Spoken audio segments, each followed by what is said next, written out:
জামতলা একসময় সেখানে থাকা একটি বিশাল জাম গাছের জন্যই এলাকার পরিচিতি পেয়েছিল।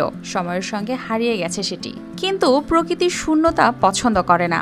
ওই একই জায়গায় যেন ভরে উঠেছে সবুজের সমারোহে, যেখানে প্রতিদিনই মানুষ ফিরে পাচ্ছেন নির্মল বাতাস, রঙিন ফুল আর সবুজের ছোঁয়া।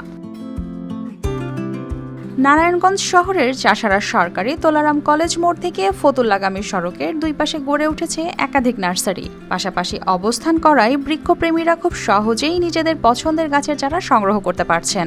পথচারীদের অনেকেই কিছু সময়ের জন্য থেমে উপভোগ করছেন সবুজের এই ছোট্ট জগৎ। AKS অর্জন করল গিনেস ওয়ার্ল্ড রেকর্ডস। AKS এখানকার নার্সারিগুলোতে রয়েছে সুগন্ধি ও রঙিন ফুলের পাশাপাশি দেশি বিদেশি ফলের গাছ ছাড়াও কাঠ ও ঔষধি গাছের সমাহার। এখান থেকে যাওয়ার পথে যখনই আমি গাছ দেখি আমার ভালো লাগে, তো দেখা যায় সবসময় আমি একটা দুটো করে গাছ নিতে নিতে আমার বারান্দা পুরো একদম, আমার ছোট্ট বারান্দা কিন্তু গাছ দিয়ে একদম ভরা। নার্সারি মালিকরা বলছেন, সরকারিভাবে বড় পরিসরে জায়গা বরাদ্দ পেলে তারা বনায়ন ও বৃক্ষরোপণে আরও বড় ভূমিকা রাখতে পারবেন।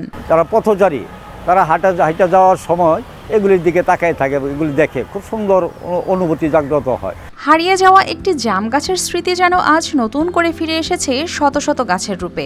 কংক্রিটের নগরে সবুজের এই ছোট্ট উদ্যোগ শুধু সৌন্দর্যই নয়, নির্মল পরিবেশেরও এক নীরব প্রতিশ্রুতি বহন করছে। News desk, RTV।